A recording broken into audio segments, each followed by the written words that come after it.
Namaste friends, na పేరు తులసి Chandu. I'm taking you straight to the heart of India's national capital, Delhi, where a Supreme Court order on the shifting of thousands upon thousands of stray dogs. ये लोग हमें बात नहीं करने दे रहे, ये लोग सबको उठा के जेल में डाल रहे हैं. हमारी गलती है. ఈ విజువల్స్ ఒకసారి చూడండి. ఇవి ఢిల్లీకి సంబంధించిన విజువల్స్ కావు, కానీ త్వరలోనే ఢిల్లీ వీధి కుక్కలు కూడా ఇదే పరిస్థితి అని చెప్పే విజువల్స్. ఇరాక్ కుర్దిస్తాన్ రాజధాని ఇర్బిల్లో కుక్కల్ని పట్టి ఇట్లా షెల్టర్ హోమ్లో పెట్టారు. ఇది చాలా పెద్ద షెల్టర్ హోమ్ అయినా సరే అక్కడ ఓవర్ క్రౌడ్ అయ్యి సరైన తిండి లేక, మెడికల్ ఫెసిలిటీస్ సరిగా లేక ఇప్పుడు కుక్కలు చనిపోవడం మొదలైంది. అక్కడ మీకు 8 వారాలు టైం ఇస్తున్నాము. Delhi national capital region NCR పరిధిలో ఒక్క వీధి కుక్క కూడా తిరగడానికి వీల్లేదు. అన్నిటినీ పట్టుకొని షెల్టర్ హోమ్స్ లేకపోతే షెల్టర్ హోమ్స్ కట్టి వాటిలో పెట్టండి కుక్కలన్నింటినీ. ఆగస్టు 11వ తేదీన సుప్రీంకోర్టు జారీ చేసిన అసాధారణమైన ఆర్డర్స్ ఇవి. చిన్నపిల్లలు రేబిస్ వల్ల చనిపోతే వాళ్ళ ప్రాణాలను సోకాల్డ్ యానిమల్ యాక్టివిస్టులు తిరిగి తీసుకొని వస్తారా అని చెప్పి కూడా ఈ సందర్భంగా 2 సభ్యుల ధర్మాసనంతో కూడిన సుప్రీంకోర్టు బెంచ్ చాలా తీవ్రంగా క్వశ్చన్ చేసింది. Lovers, will they be able to bring back all those children who have fallen prey to rabies? Lordship is right. ఇంతకీ సుప్రీంకోర్టులో ఈ కుక్కల సమస్య మీద ఎవరు పిటిషన్ వేశారు? ఎవరూ పిటిషన్ వేయలేదు. సుప్రీంకోర్టు తనకు తానే సుమోటోగా ఈ కేసు విచారణకు తీసుకుంది. లక్షలాది కుక్కల్ని షెల్టర్ హోమ్స్కి షిఫ్ట్ చేయాలి అని చెప్పి ఆర్డర్స్ పాస్ చేసింది. సుప్రీంకోర్టు అకారణంగా ఇలాంటి ఆర్డర్స్ ఇచ్చిందంటే నో, ఇది చాలా చాలా పెద్ద సమస్య. జూలై 7వ తేదీ ఢిల్లీ కుషీనగర్లో 5 ఏళ్ల పాపను 6 కుక్కలు చుట్టుముట్టి దాడి చేశాయి. జూలై 15న కర్ణాటక చిత్రదుర్గలో మరో పాపను దారుణంగా వెంటాడాయి కుక్కలు. జూలై 16న హుబ్బలిలో 3 ఏళ్ల పాపను వెంటబడి కరిచాయి. జూలై 20న బిల్వారాలో కూడా పిల్లల మీద వీధి కుక్కలు విరుచుకుపడ్డాయి. జూలై 26న బిజ్నూర్లో కుక్కల దాడిలో 60 ఏళ్ల వ్యక్తి చనిపోయాడు. 2 ఏళ్ల క్రితం హైదరాబాద్లో ఒక పసిబిడ్డ కుక్కల దాడిలో చనిపోయాడు. అప్పుడు చాలా పెద్ద ఎత్తున చర్చ జరిగింది, చాలా ఎక్కువ ఆందోళనలు కూడా జరిగాయి. కొన్నాళ్ళ పాటు హైదరాబాద్లో కుక్కల్ని పట్టుకుని స్టెరిలైజ్ చేయడానికి ఒక స్పెషల్ డ్రైవ్ని కూడా జీహెచ్ఎంసీ తీసుకుంది. ఇప్పుడు మళ్ళీ మొత్తం మామూలు అయిపోయింది. ఎవ్రీడే మన దేశంలో 10,000కు పైగా కుక్కల దాడి ఘటనలు చోటు చేసుకుంటున్నాయి అని చెప్పి రిపోర్ట్స్ చెప్తున్నాయి. ప్రతి గంటకు 60 మంది పిల్లలు ఈ వీధి కుక్కల బారిన పడుతున్నారు అనేది ఒక బాధాకరమైన వాస్తవం. ఈ టీనేజర్ పరిస్థితి ఒకసారి చూడండి. కుక్క కాటు వల్ల ఆమెకు రేబిస్ వచ్చింది. ఆమెను చూస్తే, ఆమె పరిస్థితి చూస్తే ఎవరికైనా సరే గుండె తరుక్కుపోతుంది. ఈ 10 ఏళ్ల పిల్లాడైతే కుక్క కరిచిన తర్వాత అతను కుక్కలాగే బిహేవ్ చేయడం, కుక్కలాగే అరవడం మొదలుపెట్టాడు. మానసిక పరిస్థితి పూర్తిగా దెబ్బతింది.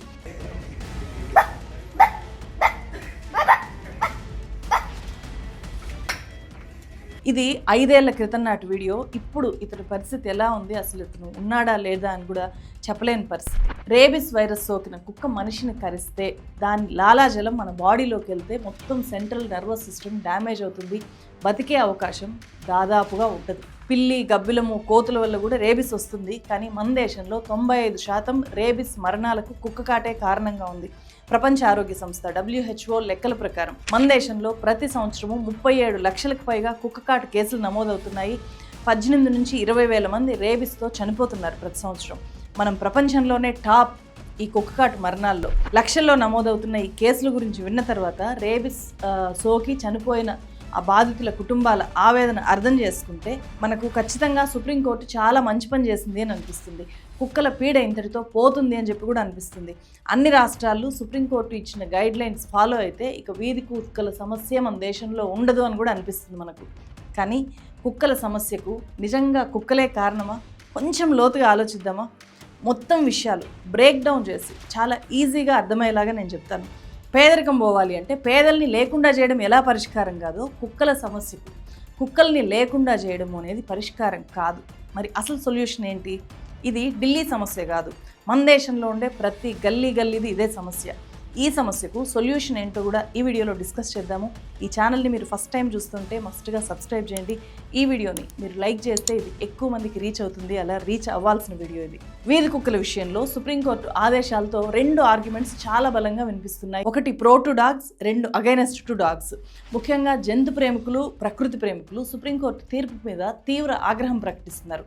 వెంటనే ఢిల్లీ రోడ్ల మీదకి వచ్చి పెద్ద ఎత్తున ఆందోళనకు దిగారు. This is India, this is not China అని చెప్పి నినాదాలు చేశారు. పోలీసులు వాళ్ళని లాగి పడేశారు, అరెస్టులు చేశారు చాలా మందిని. మూగజీవాలకు అన్యాయం చేయొద్దు, అవి కూడా మన పిల్లల లాంటివి అని చెప్పి 2 చేతులు జోడించి కన్నీళ్లతో వేడుకుంటున్న ఈమె ఆవేదన ఒక్కసారి వినండి.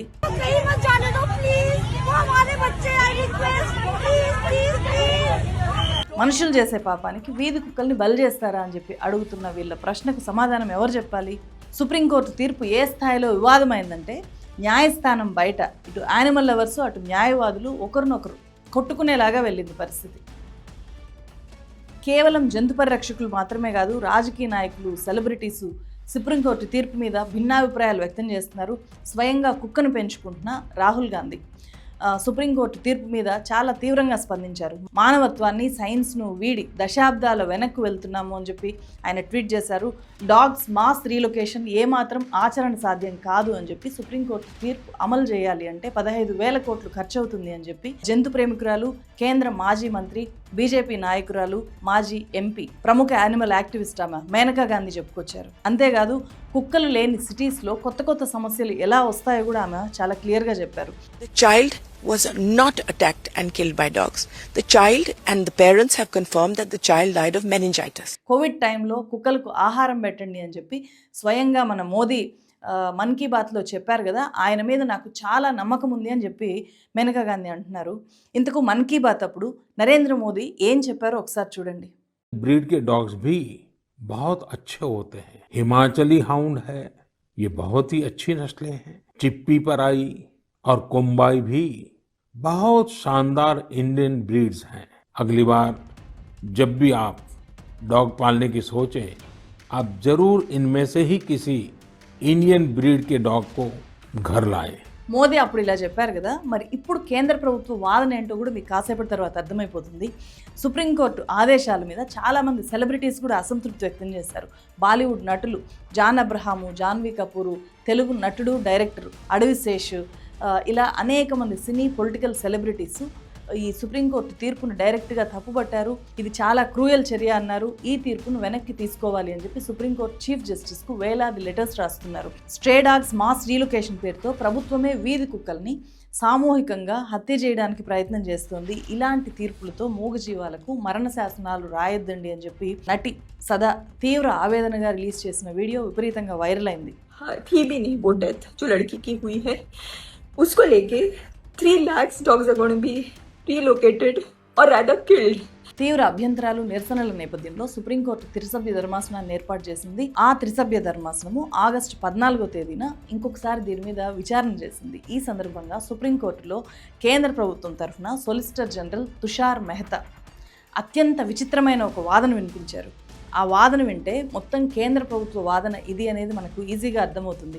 కుక్కల్ని వీధుల్లో కనిపించకుండా చేయాలి అని చెప్పి ఏదైతే సుప్రీంకోర్టు ఆర్డర్స్ పాస్ చేసిందో వాటిని ప్రభుత్వం వైపు నుంచి, కేంద్ర ప్రభుత్వం వైపు నుంచి పూర్తిగా స్వాగతిస్తున్నాను అని చెప్పి ఆయన చెప్పారు. అలాగే డాగ్స్ రీలొకేషన్ డెసిషన్ను వ్యతిరేకిస్తున్న వాళ్ళ సంఖ్య చాలా తక్కువగా ఉంది కాబట్టి వాటిని పెద్దగా పట్టించుకోవాల్సిన పని లేదు.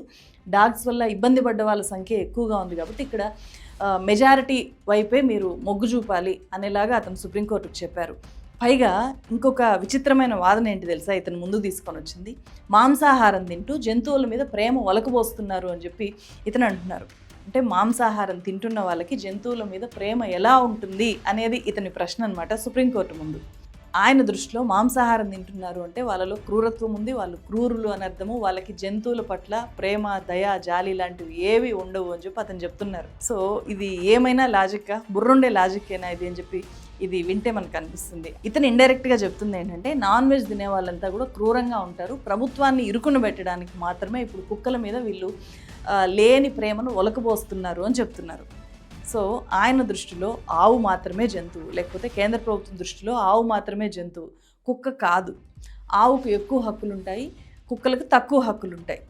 మనము ట్విట్టర్లోకి వెళ్ళి చూసినా కూడా చాలామంది ఈ కుక్కలు అనవసరము, కుక్కల్ని మొత్తం అసలు లేకుండా చేయాలి అనే టైప్లో పోస్టులు పెడుతున్నారు. అలాంటి సోకాల్డ్ పోస్టుకి ఏమాత్రం తక్కువ కాని వాదనని స్వయంగా సుప్రీంకోర్టులో ప్రభుత్వం తరఫున ఈ సొలిసిటర్ జనరల్ తుషార్ మెహతా వినిపించాడు. సుప్రీంకోర్టు మాత్రము ఆగస్టు 11న స్పందించలేదు. పార్లమెంటు చట్టాలు, నిబంధనలు రూపొందిస్తున్నప్పటికీ క్షేత్రస్థాయిలో అవి అమలు కావట్లేదు. స్థానిక అధికారుల బాధ్యతారాహిత్యమే ఈ వీధి కుక్కల సమస్యకు ప్రధాన కారణము అని చెప్పి ఈ తీర్పుని రిజర్వ్ చేసింది. దీని మీద ఏమి తీర్పు వస్తుంది అనేది ఫైనల్గా తెలియాల్సింది. ఇంకా నిజానికి ఆగస్టు 11న సుప్రీంకోర్టు పాస్ చేసిన ఆదేశాలని అమలు చేయడము అనేవి నిజంగా ప్రాక్టికల్గా సాధ్యమవుతాయా అంటే అవి అసాధ్యము అని అనిపిస్తుంది. అందుకు 5 కారణాలు నేను మీ ముందు పెట్టబోతున్నాను. ఒక్కసారి చూస్తే ఢిల్లీలో ఇప్పటి వరకు శాశ్వతంగా నిర్మించిన ఒక్క డాగ్ షెల్టర్ కూడా లేదు. ఒకవేళ అందుబాటులో ఏవైనా వ్యాక్సినేషన్ సెంటర్స్ ఉంటే వాటిని షెల్టర్స్గా మార్చినా కూడా మహా అయితే 3,000కు మించి కుక్కల్ని వాటిలో పెట్టలేని పరిస్థితి ఉంది. ఢిల్లీలోనే 10 లక్షలకు పైగా వీధి కుక్కలు ఉన్నాయి అనేది ఒక అంచనా. మరి వాటన్నిటినీ లేని షెల్టర్ హోమ్స్లో ఎలా పెడతారు? ఇంత తక్కువ టైంలో 8 వీక్స్లో వాటికన్నిటికీ ఒక హెల్దీ అట్మాస్ఫియర్ని ఎట్లా కల్పిస్తారు? రోగాల వ్యాప్తికి హాట్స్పాట్స్గా మారకుండా ఉంటాయా మొత్తం అన్ని కుక్కల్ని ఉన్న వాటిలో ఎక్కడో కుక్కి పెట్టేస్తే? సో అట్లా కుక్కలైనప్పుడు ఏం చేస్తారు? మాస్ కిల్లింగ్స్ చేస్తారు. వీధి కుక్కల సంరక్షణకు అరాకొరా చర్యలు మాత్రమే తీసుకుంటున్న ఢిల్లీ మున్సిపల్ కార్పొరేషన్ దగ్గర వాటికి సంబంధించి ఖచ్చితమైన డేటా కూడా లేదు. అలాంటప్పుడు ప్రభుత్వం ఎన్ని షెల్టర్స్ని నిర్మించగలుగుతుంది? అది కూడా 8 వారాల్లో సాధ్యమయ్యే పనేనా ఈ షెల్టర్స్ నిర్మాణం అనేది? లక్షల్లో ఉన్న వీధి కుక్కలకు ఆవాసం కల్పించే స్థాయిలో ఢిల్లీ మున్సిపల్ కార్పొరేషన్ దగ్గర నిధులే లేవు అని చెప్పి ఇంకొక వాదన వినిపిస్తుంది. ప్రస్తుతం ఉన్న కుక్కలన్నింటినీ రీలొకేట్ చేసి షెల్టర్లో పెట్టి అక్కడ వాటికి తిండి పెట్టాలి అంటే 1 ఇయర్లో 1,000 కోట్ల రూపాయల దాకా ఢిల్లీ గవర్నమెంట్ ఖర్చు పెట్టాలి కేవలం కుక్కల కోసమే. సో 10 లక్షలకు పైగా ఉన్న వీధి కుక్కలకు షెల్టర్స్ నిర్మించే స్థాయిలో ఢిల్లీలో స్పేసే లేదు. దాదాపు 1000 ఎకరాల స్థలము వాటికి ఒక కంఫర్టబుల్ షెల్టర్ నిర్మించాలి అంటే అవసరం అవుతుంది. వీటన్నిటికీ మించి సుప్రీంకోర్టు తీర్పు మన దేశంలో ప్రస్తుతం అమలవుతున్న జంతు పరిరక్షణ చట్టాలను ఉల్లంఘించేలాగా ఉంది. యానిమల్ బర్త్ కంట్రోల్ ABC చట్టం అంటారు. దాని ప్రకారం స్టెరిలైజేషన్ అండ్ వ్యాక్సినేషన్ పూర్తయిన తర్వాత వీధి కుక్కలను అవి ఎప్పుడు ఉండే వాటి ఓన్ ప్లేస్ ఏదైతే ఉంటుందో ఆ ప్రాంతాల్లోనే వదిలిపెట్టాలి. కానీ కోర్టు మాత్రము శాశ్వతంగా సెంటర్స్లో పెట్టండి, వ్యాక్సినేషన్ పూర్తయిన డాగ్స్ని కూడా వీధుల్లోకి వదలకూడదు, ఒక్క కుక్క కూడా వీధుల్లో కనిపించడానికి వీల్లేదు అని చెప్పింది. డాగ్స్ మాస్ రీలొకేషన్ ఏ దేశంలో చేసినా అది పూర్తిగా సక్సెస్ కాలేదు. శ్రీలంకలో 2006లో ఇదే ఫార్ములాను అమలు చేశారు. వీధి కుక్కలను పెద్ద ఎత్తున షెల్టర్స్కి షిఫ్ట్ చేసిన తర్వాత రేబిస్ మరణాలు తగ్గకపోగా అక్కడ డబల్ అయ్యాయి, 2 అయ్యాయి. 2013లో చైనా పెద్ద ఎత్తున ఈ డాగ్ రీలొకేషన్ క్యాంపెయిన్ చేసింది.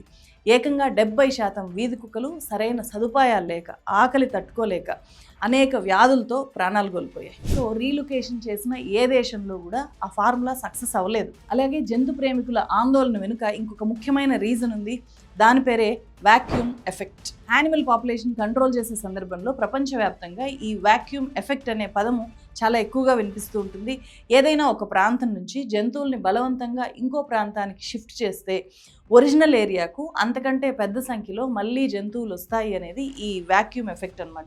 సుప్రీంకోర్టు ఆదేశాల ప్రకారం ఇప్పటికే స్టెరిలైజ్ చేసి వ్యాక్సినేషన్ చేసిన వీధి కుక్కల్ని కూడా ఈ షెల్టర్స్కి షిఫ్ట్ చేయాలి. దీనివల్ల రేబిస్ వ్యాపించకుండా ఇప్పటి వరకు ఉన్న న్యాచురల్ ప్రొటెక్షన్ తెగిపోతుంది, ఆ చైన్ కట్ అయిపోతుంది.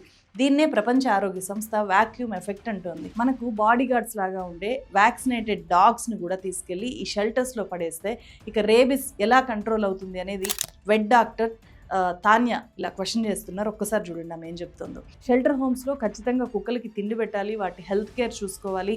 పైగా ఎక్కువ కుక్కల్ని కుక్కేస్తే రోగాలు వెళ్తాయి, కుక్కల ఆరోగ్యం పాడై అవి మరింత అరగంటగా తయారవ్వచ్చు అని చెప్పి federation of Indian animal protection organisation ఆందోళన వ్యక్తం చేస్తోంది. అయితే కుక్కల విషయంలో సుప్రీంకోర్టు ఇప్పుడు మాత్రమే స్పందించిందా అంటే గతంలో చాలాసార్లు స్పందించింది. కానీ అప్పుడు చాలా ఆమోదయోగ్యమైన తీర్పుల్ని సుప్రీంకోర్టు ధర్మాసనాలు ఇచ్చాయి. 2023లో కూడా యానిమల్ బర్త్ కంట్రోల్ ABC రూల్స్ని సవరించి వీధి కుక్కలను కమ్యూనిటీ యానిమల్గా గుర్తించాలి అని చెప్పి సుప్రీంకోర్టు చెప్పింది. కానీ ప్రస్తుత సుప్రీంకోర్టు తీర్పు మాత్రమే అత్యంత వివాదాస్పదంగా ఇక్కడ చూడాల్సి వస్తుంది. కోర్టు ఆదేశాల గురించి కాసేపు పక్కన పెడదాము. వీధి కుక్కలను ఇబ్బంది పెట్టకుండా, జీవ సమతౌల్యత దెబ్బతినకుండా, బలవంతంగా షెల్టర్ హోమ్స్కి వాటిని తరలించకుండా ఈ సమస్యకు పరిష్కారమే వెతకలేమా అంటే దానికి యానిమల్ వెల్ఫేర్ గ్రూప్స్ చెప్తున్న మాట ఒకటి, అదే మాస్ వ్యాక్సినేషన్ అండ్ స్టెరిలైజేషన్. ఇదొక్కటే పరిష్కారము అని చెప్తున్నారు. సుప్రీంకోర్టు చెప్పిన అదే 8 వారాల్లో మాస్ వ్యాక్సినేషను, మాస్ స్టెరిలైజేషన్ చేయొచ్చు అని చెప్పి జంతు ప్రేమికులు చెప్తున్నారు.